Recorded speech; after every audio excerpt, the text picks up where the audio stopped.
Tatou Tapuai I le atua.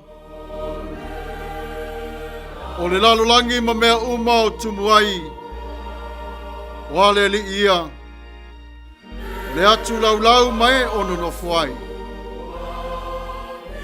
Tatou te talo. Le atua lo mātou tamapa ia. O oe o le atua o le Pentekoso. Le ne yaso wa fio ifo le nganga o la fio I lunga o e faa tuatua. Le atua lo mātou tamapa ia. A fio mai le nei tula. Fa wina I mātou I le lofa ma le anga le leio la fio. I le afi. Male mana. Ina ia mātou tu ina atuai o le nei Sauniga lo mātou tama. I le ava ma le whaaloalo I te tauai. I le suafa pele o Yesu ke wiso lo mātou wali I whaola. Amene.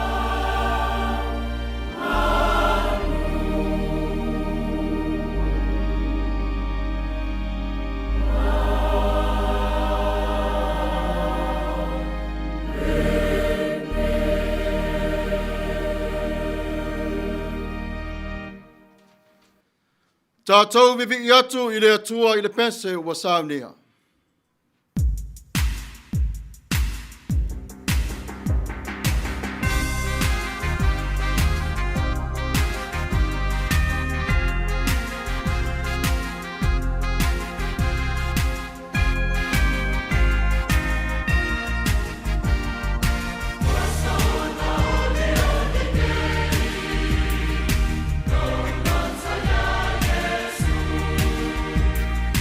Fire, fire.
Whātua tuanga wha apostolo, ngangana wha Samoa, ngangana wha Peretania.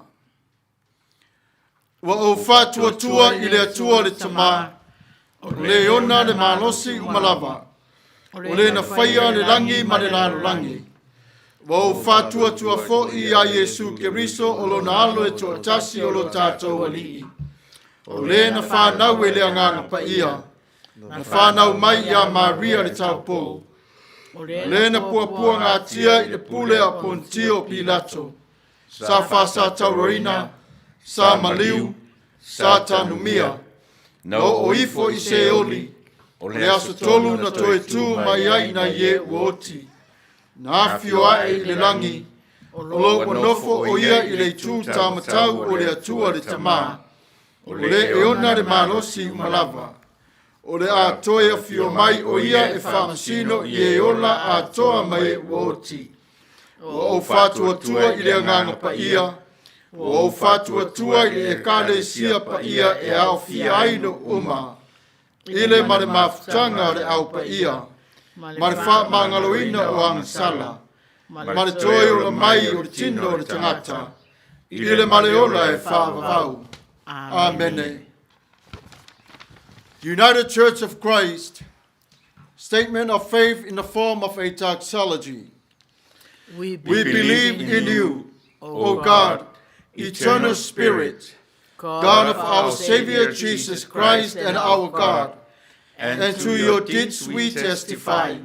You call the worlds into being, create persons in your own image, and set before each one the ways of life and death. You seek in holy love to save all people from aimlessness and sin. You judge people and nations by your righteous will declare through prophets and apostles. In Jesus Christ, the man of Nazareth, our crucified and risen Savior, you have come to us and shared our common lot, conquering sin and death, and reconciling the world to yourself. You bestow upon us your Holy Spirit, creating and renewing the Church of Jesus Christ, binding in covenant faithful people of all ages, tongues, and races. You call us into your church to accept the cost and joy of discipleship, to be your servants in the service of others, to proclaim the gospel to all the world, and resist the powers of evil, to share in Christ's baptism and eat at his table, to join him in his passion and victory. You promise to all who trust you forgiveness of sins and fullness of grace, courage in the struggles for justice and peace, your presence in trial and rejoicing, and eternal life in your realm which has no end. Blessing and honor, glory and power be unto you. Amen. Tatou te talo, whawhitai le atua le tamā, o lene yaso o mātou mori mawina o lo wanga le lei, e ala I le whoawhoanga au ngā ruenga mai ana mua, o se aso e tā ua ia te I mātou, e tā pena iai o lo mātou wola wha tua. Na ta pena mai le soifua mai o Yesu I le lalolangi nei. Malona mali, malona toi tu mai le tunga mau. O le wha manatunga o le wha unga o la wanganga Paia ia te I mātou. E wha ato iai o mātou tangata le ato toa. Ua maua I mātou le nei aso fou. E afua mai I lo alofa ma lo wanga le lei. Whawhitai lo whaonga ina o tina umalava I lau ngā ruenga. Whanau o uso matua whawhine. O ta mā matatua, matina matatua. I le tū whale nganga. A wāre tala ina o le whina ngalo o la ua whio I le nei larolangi. Malo lato nofo te talo. Ma le a o wina o lau o loa tāua. ia vi ia oe wha wawau Mātou te whawhetai I lo mana. Ua vea ma malosi ia te I mātou. Whawhetai I le atua. I lau whingalo I le lalo langi nei pe ona e whaia I le langi. Ua mauai mātou le wha unga sili. Ma le tāua I au tangata. Whawhetai I lau tau singa lofa. I le ele o mea ai tō. Sami I ama fingota. Male mana vasili sili mai la abu fio. Vai o ngā ruenga ma mana la abu fio. Langi male lalo langi nei. Ai mātou te wala au I le wha atua tua ma le tari tonu ia te oe. A wā o lo wha atasi mai la abu fio I le nei lava I tu la. E te leto e te ua I mātou. A wea fio mai o Tatou Mafuta fatasi. Se ia o atu le ngata anga o le neola. Ua sala le ngana ia I mātou le whanau. Ua ti ngā loto ma manu au whina ngalo. Ua le tautamani ia I lau whaafunga anga. Le malele o upu le li ie. Mātou ifo atu I la wa fio o so mātou tai au fau. Whawhawina I mātou I le lofa mareanga le leo lawa fio. E ala I lau whaamangalonga. Lo mātou tautua pa o. Lele ie lo mātou tamā. Whaamangalo mai I a te I mātou. O mātou le mautonu I taimi. O mātou le vaai I lo maliu ti ngā. O mātou le tepa taula I le sa tauro. Peione e sila fia. O I mātou on tangata vai ma le wha atawa. Mātou te Tapuai I la wa fio I le neitu la ma le Samoa. A fio mai la wa fio. Wha ia ma wha mangalo I a te I mātou. I le toto pa ia o Yesu Kiriso. Talia la mātou nei whātou e sengalo mātou tamā. Wale na o I mātou. A o le lalo langi a toa I lo whinangano. Lele I elo mātou tamā lo whai. O oi o le lofa mai lava ana muasa I o mai lava I le so mātai au. Mātou te tale tonu a te le tā ofi o mātou nei wha le tonu. Lele ie mana tua I mātou I lau wha mangalonga. Lele nge folo wanganga I a Samoa. O ai lava se tasi wa e si la fia le ni aso. Ua lava ta pena mo la wa fio. E ta lia lo walo pele e fai male I mawhaola. A lofa ma papati soina I le nganga. O te talo le atuai. Peiona e si la fia. O mātou loto tai to tas. Ua manu alia. Loto momomo. Mafo fauti ngā wa tau mate le ola tau mwhai. O te wala au I la fio. I aso solo le mana malamata I ala o la fio. E a fua mai I la fionga pa ia. Ia whai le masulu o le file mu I a te I mātou. O te talo mo nisi o lo ti ngaina. I ngase mota ngase le li ie. Lai le tino. Alofa ngia I la tau le nei tula. O tangata na e whaia mai le palapala. Na palapala ai o au. A walo whātusa I a mautonu I le ola o le tangata. Iu lava I lea lo mātou ta mapa ia. E mori lava e whātau waa o le palapala. Ai ua mua lo wanga lofa. Ioi le tuai. E mana tua foi a inga o malava. O lo tuia I le tui I ti ngā reoti. O lo mawhatia I le wha no noa. A wā pele ia te I lātou. Ua motu sia o le mawhutanga o no reoti. O te tatalo I lau wha mai senga. Ma lau wha maa whanwhananga. I le nei tu la mo I lātou. Wha Manuia Samoa I le ni aso tā ua. O le Pentecoso. Ila fio ifo le nganga pa ia o lawa fio. Ia whātumu ina ai i latou. Mātou te talo siau ngā ruenga whengai mo i latou. Ma le nei tū o le lalo langi. Ia ola ma teu teu le nganga i vivi i atu i ate oe.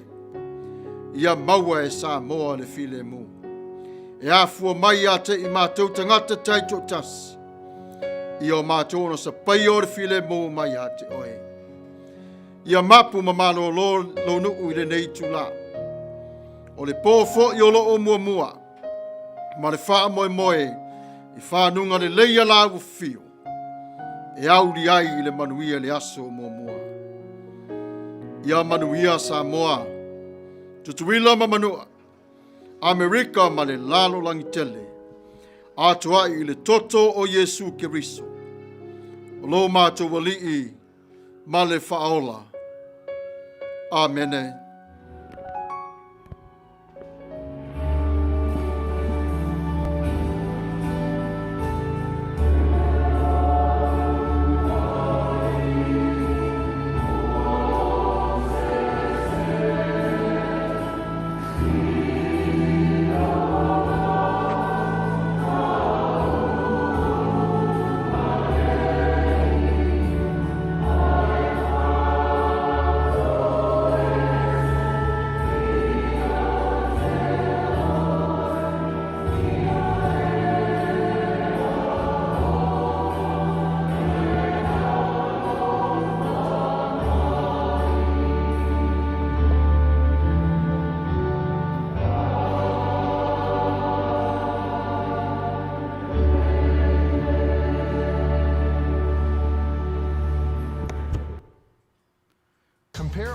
Tatou vivi i atu i le atua i le pese o Sauniga.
Whaitawina o a whionga Paia le tua. Gagana fa Peretania. Sierra Suia. Gagana fa Samoa. Jesse Suia. Whaitawina o a whionga Paia a le tua.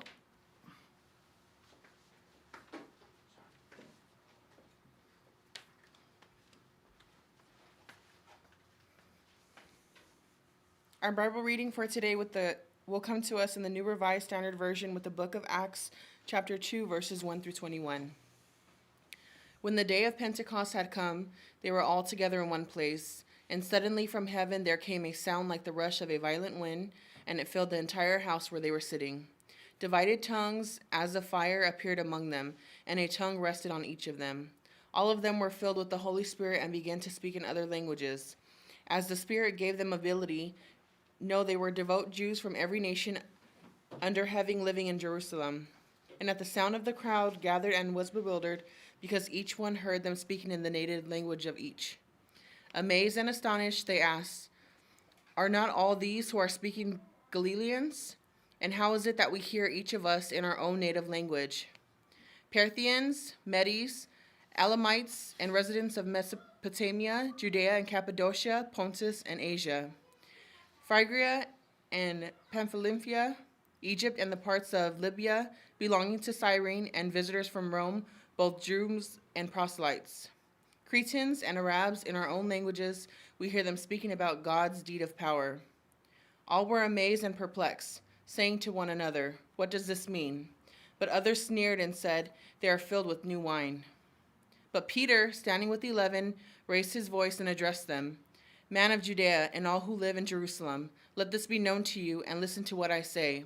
Indeed, these are not drunk, as you suppose, for it is only 9 o'clock in the morning.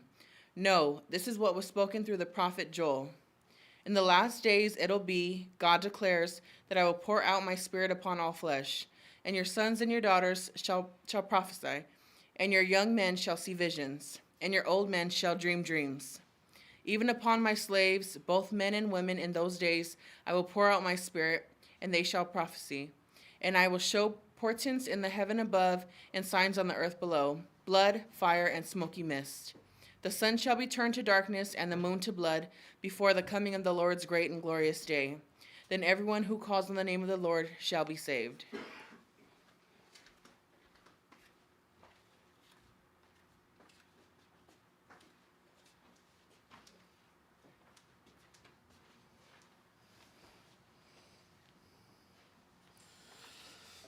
Whaafafonga Maia I le whaitauina o le Tusi Paia. Galuega, mataupu lua, whaiupu tasi, se o los furu tasi. Galuega, mataupu lua, whaiupu tasi, se o le los furu matasi. Ua atu foi le aso, pene te koso, sa iai la tau malava I le mea e tasi ma le loto ngā tasi. Ona wha fuasei mai leo le sa lili mai le langi, peise a I o le matangi ua angi tele mai. Ua tumu uma ai le fale sa la tau no nofo ai. Ua I lo foi e la tau o lau whaiva, pea se I o le afi ua vaina. Ua nofo I la tau lunga taito a tasi. Ua wha tutumu ina, foi la tau mai le anganga Paia. Ua a fua ai ona tau tala I Gagana ese, pe ona fua I ina mai e le anganga o le Gagana ia tai la tau. Sana nofo I Yerusalema singata, Utaia, ua matatau I le atua, mai nu umalava o le lalolangi. Ua le ngona foi le nei, sa lili, ona wha poto mai ai leo o le motu o tangata. Ua whememe ai, ina ua taitasi ma whaalongo atu i a teila tō. Ua tautala mai I lana lava ngangana. Sala tō matua ofo tele ma wha peane. Whauta e leo Galilaya e la tō uma o e tautala mai nei.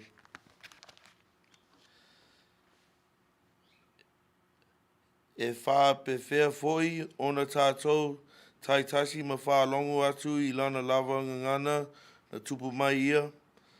Patia, ma metai, ma e lama, ma I lato e na nofo I Mesopotamia, ma Utaya ma Kapatokia, o I pono ma Asia.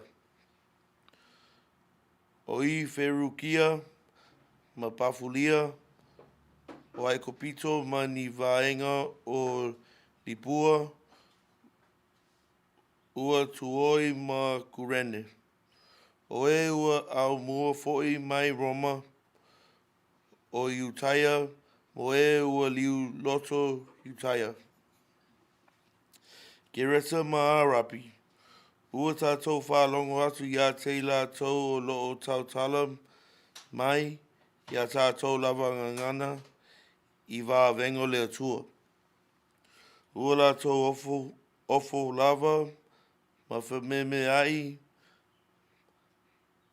ma whe tautala tala ai, se a le winga o le nemea. Pei tai o isi, ua tau emu I la tō. Ua whape ane, ua ona nā nei te ngata I le waina sua malia. Ona tulai pēa o Peteru, a toa ma le toa sefulu ma le toa tasi. Ua whai atu ma le leo tele. Ua whapea atu, ia te lato. Se mae, o tō Utaya e, a toa foi ma e ua na nofo I Jerusalema u malava. Ia I loa e o tō le nei mea, ma ia whaafafonga mai I a upu. A we e le ona nā nei tingata, pe ona o tō mā salo I ai. A wā o le I tula e iwa le nei le tai au. O le mea le nei ua whai mai le perofeto o Ielu. O na aso e ngata ai. O lo whapea mai ai le atua. E uina o lilingi Ifo ai lo uanganga I lunga o te ngata umalava. Ona perfeta mai, lea o tō a te lima o tō awhine. E I loa wha linga e o tō taulelea. E whai miti foi o tō toia ina. O ia aso foi o te lilingi Ifo ai lo uanganga I lunga. Au auna. Tane ma au ana whawhine. La tole perofeta mai ai. O te whaia foi wā venga I le langi lunga. Ma whai longa I le lalolangi I le lo. O le loto, ma le afi, ma le asu e wha ani utu. E mua na liu o le la I le pouliuli ma le māsina I le toto. O le o ai le aso tele ma le sili o le Alii. E iu foi ina whaaloa ina I o tau ma lava o e wala au atu I le suafo le Alii. Ie Manuia mai le atua I le whaitauina o ana awhionga Paia. Ie whafoi atu I le ilona viinga e whawawau. Amene.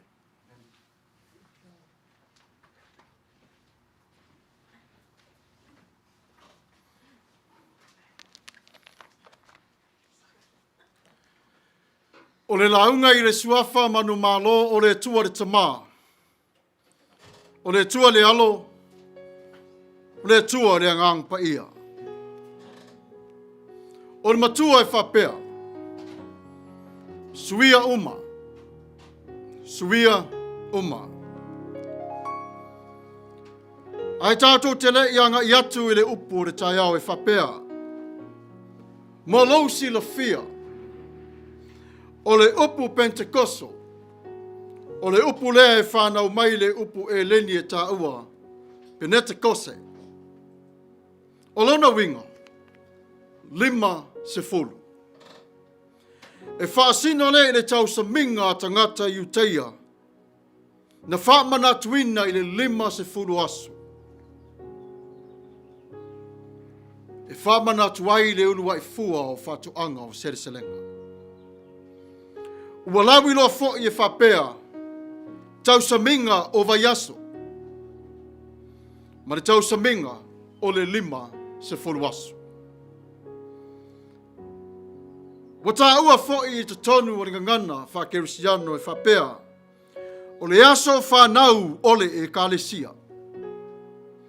O le awhio ifo o le nganga paia. Ina ia ngalue i te tonu o le ola o le tangata. Wha atuatua. Ma le papati songa o tangata uma o e ua tali tonu. Le whau unga lea o le nganga paia Samoa. Lea ua tā sapi ai nei. I lea lofa o le tua le tama. Toi tū mai Jesu le oti. Le e seta. Faasifo aso a fiua i le langi. Se fulu aso. Ai a fio ifo le ngang paia. Mauai. Pentekoso.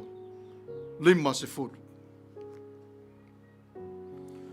O le tasi le nei o le vaenga o le tangata soifua wa sila fia e Jesu Keriso. E mana o mia o le fisoa soani.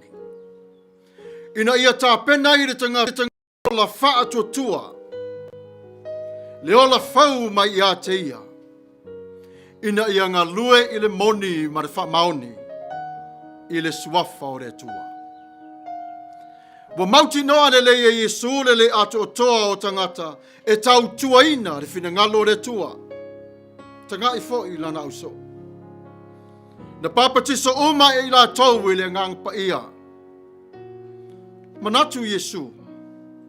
E whape whea i la tau i le ngā ruenga. Ai le o iai le ngang paia o le pule ma le manos.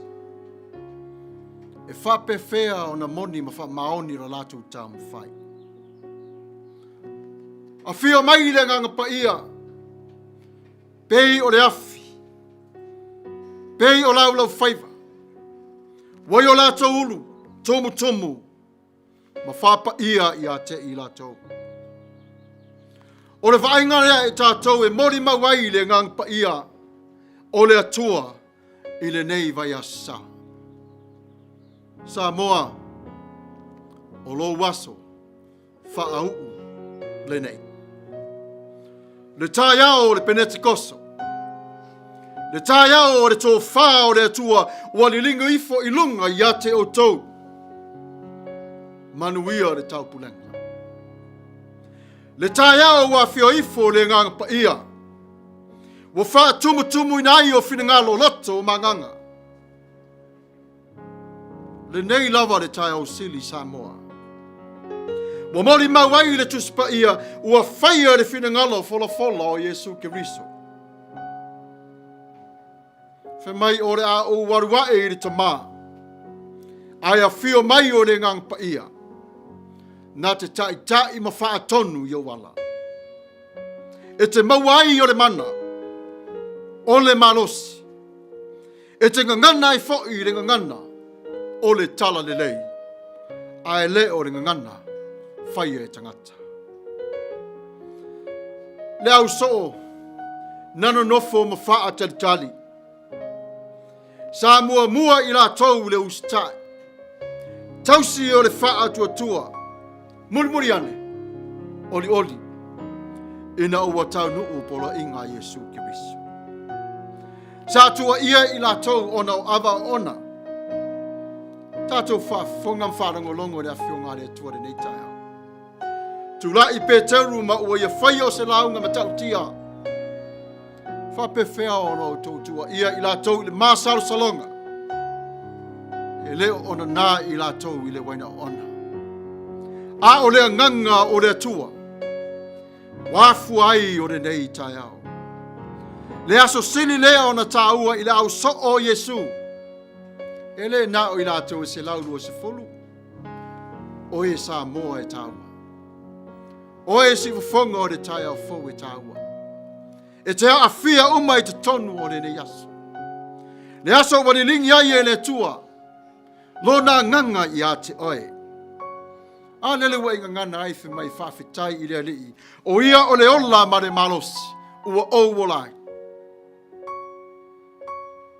O tātou whaalonga fo i le tusi whaita waso. O le neiva yaso. I le tele o wha manatunga tāua o lo iai mai yaso ana mua. Mai lava i le maungo sinai. Se iau o mai lava le nei afe afe wha atau wa. A fia o mai ai o le nganga Paia. E wha uina. O e o tari tonu i a Yesu ki wisu. Ai pa ngā lea. E leo tangata uma o le lalo langi. La tau te maua le nei awa no sili.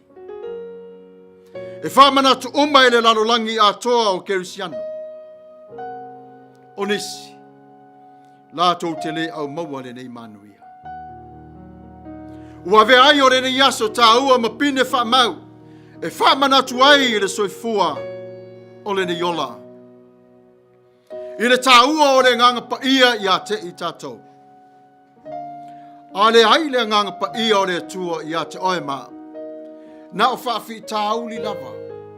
E whananau mai te tonu i a te i tā ua.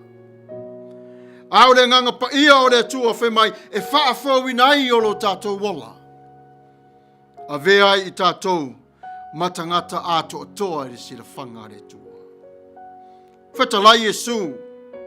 I la vea ai o i Tatou ma whaatupu while mo. Nā le winga. Whe mai Yesu wa ai lava o le tangata ia i a te ia. O lo iai i le while mo i te tonu i a te ia. O le tali le nā o le tata talo. Pei o na tata talo ai i le while mo. Le while mo lea o lo au mai i Yesu Keriso. I te tonu i a te oe mau i le tai o nei. O sau le nganga Paia. Wha while mo wai o lo talotu. Ave ese ai o pua ngā mawhangi tā o le ni ola. E moni lava e whitai ai. Ma tofu te whonga. A ua iai le nganga Paia i rona Mafuta mai. O lo tātou iai nei i aso muli o le ni ola. Ai vivi i pēr i le tua Samoa. Whawhitai alo nā lofa maro nā ngane lei. O le ālau tali i le wha moe moe. E pule oe i le taimi ma le aso e te tali ai i le tua. A o le so. Ia te patau lai i le satauro. O taimi ua lata la tamai o le lofa ma le angane lei o le tua. Tupulanga Samoa. Tupu mai o le atunu. Tina matatua. Au ona le tua. Tagata Samoa. Le so o le lingifo i le tua o lo na nganga Paia i a te ai. Ia maua i tātou le lofa. Le whao unga sili o le ne yaso. Le a whio mai o le nganga Paia. Ona o lo na lofa i a te ai ma. All change. All change. This is one part of humanity that Jesus knew we needed very, very bad. We need the Holy Spirit, the Comforter, somebody that can lead us to the promised land. The disciples experienced what was happening when Jesus promised them the Holy Spirit is coming from heaven. While they're waiting, mighty wind, the power of fire rest upon them. They were all baptized, and they will start speaking in a native language. Jesus is certain that the servant's language is incomplete without the baptism of the Holy Spirit. The word of the Spirit was lacking in human hearts. How come? Because man was imperfect. That is why Jesus died on the cross to forgive a faithful man. It is from the sin that the witness of the Holy Spirit of God on this special day, Samoa. Samoa is your holy day. I will call the Pentecost of Samoa. The morning and the wisdom is fall upon you all as we continue on to walk by faith with the leadership of the Holy Spirit in our lives. This great morning, the Bible testifies about our lives, where we go and where we should live. Are we willing to accept the cost to follow Jesus and his ministry, just to say yes to him, just like many of them come to Christ when Peter delivered a message? These are the words of that message from Peter. He says, Joel, he says, I will pour out my spirit on your daughters and your sons. Your old man will dreams. Your young men will see vision. And as upon all the flesh. And today it came to life. The Holy Spirit descended on all those trust and believe in God. The sad news is it's not for everyone. It depends where you are at right now with Christ. Have you surrendered your life to Christ? Once you surrender your life to Christ, just like the apostles, the baptism of the Holy Spirit takes place in your life. Samoa, today is the day of the anointing of the Holy Spirit. But the anointing is available now to you. Make that choice. The Ifoga or the Tapuai, you have been anointed for so long. You are all over the world continuing to preach the message of God. Our prayers and encouragement to continue to live the important call of your life. God is with you. We have heard today's text of the many important celebrations that took place long time ago. And today we celebrate the 50th of the Pentecost. The disciples, in spite of their failure, wanting to go join the party, they were patiently tested with obedience and faith. It paid off. Later, they received power from on high. Because it requires the Holy Spirit in our life, so we can resist all the powers of evil. And the fire from God is resonated with us today to all the new believers. This is the great day for you, Samoa. Accept Jesus in your life to be baptized with the Holy Spirit, to live in the abundance of his love. Our conclusions for our message is this. Yes, to speak in tongues, the Holy Spirit's enabled. But the tongues that we talk about today is our tongue. We trade our old tongue for a new tongue, old language with new language, so we can be able to rest upon the Holy Spirit and continue on to preach his will all over the world. Overcoming the tongues of many languages.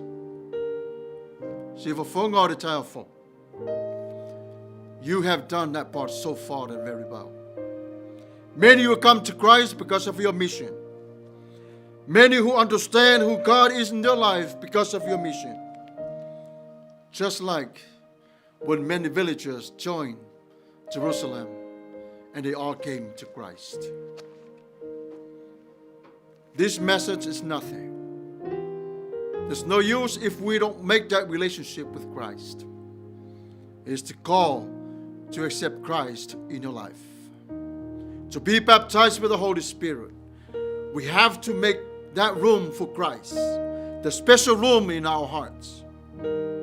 Make him Lord and Savior of your life. Siva Fonga to tell for family. You respond to God in the time of your mission. It's not unnoticed. You have been going with 1 mile and 2 miles. Extend with Christ in your life. May God bless you all. May God bless Samoa. In Jesus' mighty name. Amen.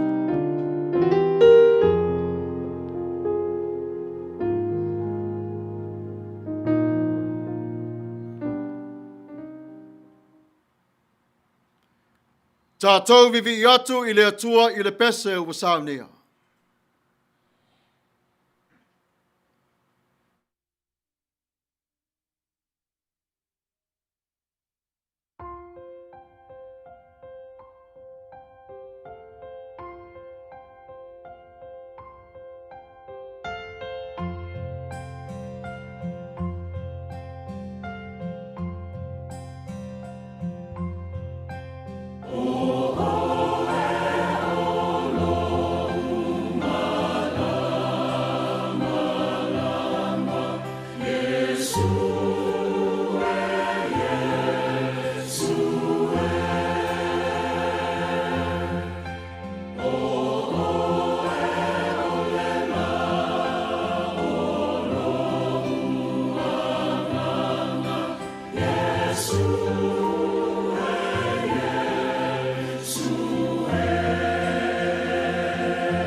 Ia, e te tonta mo le fu o Tatou anga i mai whai unga, ia ma le wha mai aina o Tatou Tapuai inga nei, tu lao le aso, pa ia o Tatou ali.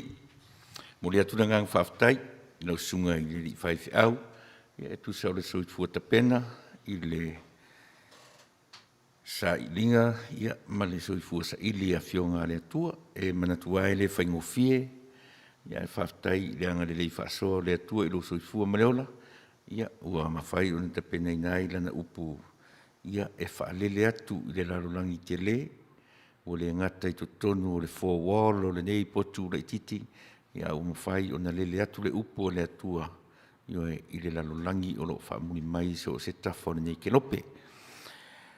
Ia, e whapefoi o na moni atu rangang whaftai Samoa, o lo mawhai o na whaitapo inga whatasi, ia, ma le kālesia tau amata, si ufonga o le tai a fau. Whaftai i ranga le lei whasoa o le ali, i lotu soifua, ma lo matuola, o mwhai ai on whatau uina le tautua ma le au aunanga, o lo whai apea i aso taitasi, i aso sa taitasi o masina uma. Ia, o le ase upu, o le ale ta penanga sungai le whaifi au le nei aso, ia, tari tonu lava i alaunga tasi ai Tatou, i lana upu, ele o se upu o se isi, po se upu o se tangata. A o le upu o le atua ua, a o ina ai Tatou, a o whapefu, on whamanu mai fi au mga ruenga o le nawa yaso, ia, ia le nganga o le atua, whamanu ia tele le atua, ia Samoa, male sa ilinga o na taitai o lo o iai le taiminei. Ua vesia, ioe, a o lo mata i tū le lalolangi. Ai iai le taritonunga o le Tatou au onanga nei, ma le kārisia nei, ia malanala leo, si ufonga o le tai a fo, e le tu la fo ia e le atua, ia lo Tatou atunu. O fea lava le mea o vevesi ai, o lo whapea lava o na vevesi, a o lo iai pea le file mu o lo Tatou mataisili. A o le nei aso sa e whaasino i le nganga pa ia. Ia, pe on ta ua i le upo le so, ia ua toe tu Yesu, ua fo i atu i lona no foali. A o lo Tatou ola i le taimi o le nganga pa ia. Whamania tele mai le atua i le toenga o te toe o le nei aso.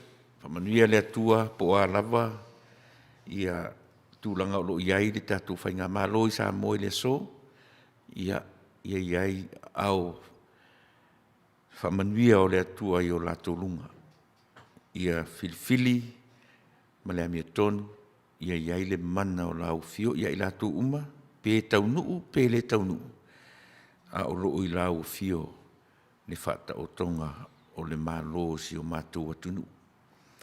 Ia, pe fo i Samoa, moni tele leanga i atu, i le nawa i aso fau i fe au mga ruanga, whaftai fo i lausunga, Pastor Samuelu, Matafeo, ia o lo whai alawa oe mataitai, o le Tatou, i karisi ele nei vai tau, ia, whaftai fo i peo na whailo le vai aso o tia nei, le sa whiangai ma le whauina o tofi whai whiau, whaatoe ina, ia, i tonu o le karisi Nasareta, Palangi, ia, pe ngalua le karisi Palangi, Palangi a Samoa, ia, so se mea lava, ia vi ia le atua. Mune te fwoi whaftai tele, i le au whaitau Tusi pa ia o le nei aso. Thank you so much, Sierra, for your contribution with reading the words of God. Thank you so much. Pena fwoi Jesse, ia, ioe, stroko lava san, ia, le nai, tuanga whaitau, le o se Palangi o le Samoa. Ia Manuia tele, ia Tatou Tapuai inga o le nei aso, soifua ma ia Manuia. Tatou whai ui le talo. A o iai o lo malo i le filifilinga le nei aso. A fio mai la u fio, whaneu tū la u fio i a te ilato.